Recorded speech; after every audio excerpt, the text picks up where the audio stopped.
Coffee ಶೀತ ಕೆಫಿನಿನ ಅಂಶ ಇರೋದ್ರಿಂದ ಕಾಫಿಲಿ ಕೆಫಿನಿನ ಅಂಶದಿಂದ ಜ್ವರ ಬರೋದಿಲ್ಲ, ಶೀತ ಬರೋದಿಲ್ಲ, ಆರೋಗ್ಯಕ್ಕೆ ಉತ್ತಮವಾದ ಇದಂದರೆ ಕಾಫಿ.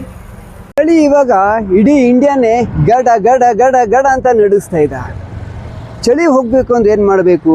ಕಾಫಿ ಕುಡಿಬೇಕು. ಯಾವ ಕಾಫಿ? Natural coffee. ಇವತ್ತು ನಾನು ಮಿನಿ ದುಬೈ ಅಂತ ಕರೆಯುವ ಮಡಿಕೇರಿ ಜಿಲ್ಲೆಯ ಶ್ರೀನಿವಾಸ್ ಸಂತೆಯಲ್ಲಿ ನಾನಿದ್ದೇನೆ.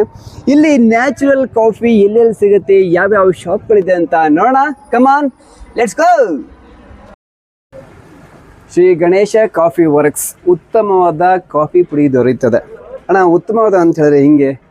ನಮ್ದೆಲ್ಲ 80-20, 80 ಕಾಫಿ, 20% ಚಿಕೋರಿ. ಚಕೋರಿ. ಅಣ್ಣ, ಚಕೋರಿ ಅಂದರೆ ಅದು ಏನದು? ಅದೊಂಥರ ಬೆಳೆ, ಭೂಮಿ ಒಳಗೆ ಬೆಳೆ ಅಂಥದ್ದು. ಅದು ಗುಜರಾತಿಂದ ಸಪ್ಲೈ ಆಗುತ್ತೆ, ಅಲ್ಲಿಂದ ಬರೋ ಅಂಥದ್ದು. ಅದು ಅಲ್ಲಿ ದೊಡ್ಡ ದೊಡ್ಡ ಫ್ಯಾಕ್ಟ್ರಿಗಳಿದೆ ಥರ, ಅಲ್ಲಿ ಪೌಡ್ರ್ ಆಗಿ ಪ್ಯಾಕ್ ಆಗಿ ಬರುತ್ತೆ ನಮಗೆ.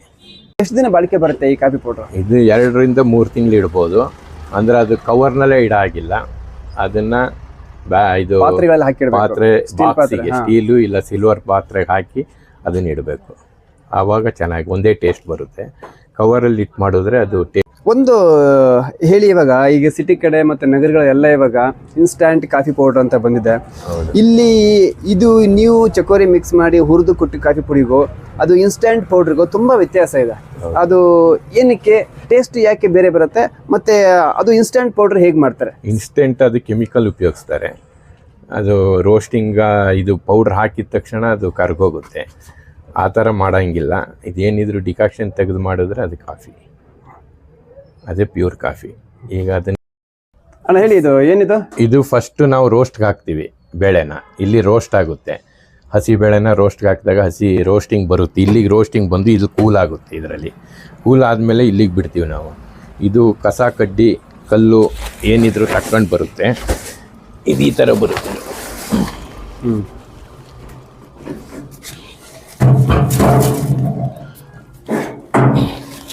ಕಲ್ಲು ಏನೇ ಇದ್ರು ಇಲ್ಲಿ ಕಲೆಕ್ಟ್ ಆಗುತ್ತೆ. ಇದು ನೋಡಿ, ಇಲ್ಲಿ ಇದೆಲ್ಲ ಕಲ್ಲು. ಇದು ವೇಸ್ಟ್ ಇದು ವೇಸ್ಟ್. ಕಾಫಿ ಡಿಕಾಕ್ಷನ್ ಮಾಡ್ಕೊಂಡ್ರೆ ಚೆನ್ನಾಗಿರುತ್ತೆ, ಹಾಗೆ ಹಾಕೊಂಡು ಕುಡಿದ್ರೆ ಚೆನ್ನಾಗಿರುತ್ತೆ. ಹಾಲಿನ ಮೇಲೆ ಡಿಪೆಂಡ್. ಹಾಲನ್ನ ನೀರಾಗಿ ಮಾಡ್ಕೊಂಡ್ರೆ ಕಾಫಿ ಅಷ್ಟು ಟೇಸ್ಟ್ ಬರಲ್ಲ. ಗಟ್ಟಿ ಹಾಲಲ್ಲಿ ಕಾಫಿ ಮಾಡಿದ್ರೆ ತುಂಬ ಟೇಸ್ಟ್ ಬರುತ್ತೆ ಅಷ್ಟೇ. ಅದು ಬೆಲ್ಲ ಕಾಫಿ ಮತ್ತೆ ಶುಗರ್ ಕಾಫಿ ಅಂತ ಹೇಳ್ತಾರೆ. ಇದರಲ್ಲಿ ಯಾವ್ದು ಜಾಸ್ತಿ ಟೇಸ್ಟ್? ಹಿಂದೆ ಎಲ್ಲ ಬೆಲ್ಲದ ಕಾಫಿನೇ ಕುಡಿತಾ ಇದ್ದಿದ್ದು, ಅದೇ ಟೇಸ್ಟ್ ಅಂತಾರೆ. ಇವಾಗಿನವರೆಲ್ಲ ಶುಗರ್ ಹಾಕಿ ಮಾಡ್ಕೊಳ್ತಾರೆ. ಬೆಲ್ಲ ಯಾರು ಇಷ್ಟಪಡಲ್ಲ ಅಷ್ಟು, ಹಾಗಾಗಿ ಎಲ್ಲ ಶುಗರ್ನೇ ತಾನೇ, ಶುಗರೇ ಹಾಕಿ ಮಾಡೋದಲ್ವಾ. ಬ್ಲ್ಯಾಕ್ ಕಾಫಿ ಕುಡಿದ್ರೆ ಇನ್ನೂ ಚೆನ್ನಾಗಿರುತ್ತೆ, ಹಾಲಿಗಿಂತ ಅಷ್ಟು ಪ್ಯೂರ್ ಆಗಿರುತ್ತೆ. ಕಾಫಿ, ಬೆಲ್ಲದ ಕಾಫಿ ಕುಡಿದ್ರೆ ಬ್ಲಡ್ ಎಲ್ಲ ಸರ್ಕ್ಯುಲೇಷನ್ ಚೆನ್ನಾಗಿ ಆಗ್ತದೆ ಅಂತ ಹೇಳ್ತಾರೆ. ಹಾಗಾಗಿ ಬೆಳಗ್ಗೆ ಎದ್ದ ತಕ್ಷಣ ಬೆಲ್ಲದ ಕಾಫಿ ಕುಡಿತೀವಿ. ನಾವು ಯಾವತ್ತೂ ನ್ಯಾಚುರಲ್ ಆಗಿ ಇರಬೇಕು, ನ್ಯಾಚುರಲ್ ಆಗಿ ಊಟ ಮಾಡಬೇಕು, ನ್ಯಾಚುರಲ್ ಆಗಿರೋ ಕಾಫಿಯನ್ನ ಕುಡಿಬೇಕು, ನ್ಯಾಚುರಲ್ ಆಗಿರೋ ಜ್ಯೂಸ್ ಕುಡಿಬೇಕು. ಇನ್ನ ಕಾಫಿಯನ್ನ ನಾವು ಹೆಂಗೆಲ್ಲ ಕುಡಿಬೋದು ಅಂತ ಹೇಳಿದ್ರೆ, ಬಿಸಿ ಮಾಡ್ಕೊಂಡು ಕೂಡ ಕುಡಿಬೋದು, ಕೋಲ್ಡ್ ಇದ್ದಾಗಲೂ ಕೂಡ ಕುಡಿಬೋದು, ಹಾಲು ಹಾಕೊಂಡು ಕೂಡ ಕುಡಿಬೋದು, ಹಾಲು ಇಲ್ದೇರೂ ಕೂಡ ಕುಡಿಬೋದು. ಇನ್ನೊಂದು, ಹಸುವಿಂದ ಅಥವಾ ಎಮ್ಮೆಯಿಂದ ಹಾಲನ್ನ ಬಿಟ್ಕೊಂಡು ಬಂದು ಆ ಫಸ್ಟ್ ಹಾಲು ಬರುತ್ತಲ್ಲ, ಬಿಸಿ ಕುದಿಸ್ದಲೇ ಹಾಲನ್ನ, ಅದಕ್ಕೆ ಕಾಫಿ ಡಿಕಾಕ್ಷನ್ ಅನ್ನ ಮಿಕ್ಸ್ ಮಾಡಿ ನಾವು ಕಾಫಿಯನ್ನ ಕುಡಿಬೋದು. ಕೂರ್ ಕಾಫಿನ ನೀವು ಕುಡಿದಿಲ್ಲ ಅಂತ ಹೇಳಿದ್ರೆ ಲೈಫಲ್ಲಿ ತುಂಬ ಮಿಸ್ ಮಾಡ್ಕೊಂಡಿದ್ದೀರ ಅಂತ ಅರ್ಥ.